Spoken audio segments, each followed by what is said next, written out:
So, bumili pala ako ng shoes ni Baby Princess. Ang cute. 99 peso lang. Mayroon ka ng ganito kaganda na shoes. Tingnan nyo. O, diba? Super, super cute. Ayan. So, 20 yung size na kinuha ko for Baby Princess. Kasi yung suot niya ngayon is 18 or 19 ba yata yun. So, at least this one. And maganda kasi, easy to, suotin. Kasi ayan, garter lang. And, cracks yung niya, yung kanyang material. Ayan. So, di ba cute? Summer na summer. Ayan. Super cute. Super cute ng shoes na to. Or sandals ni Baby Princess.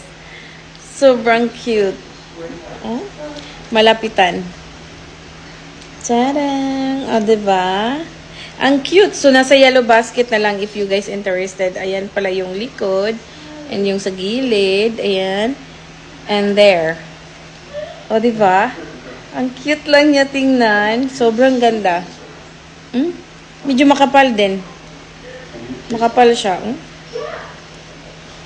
Matagal na ito magamit niya. Ang nagustuhan ko kasi garterize siya. So, yun lang.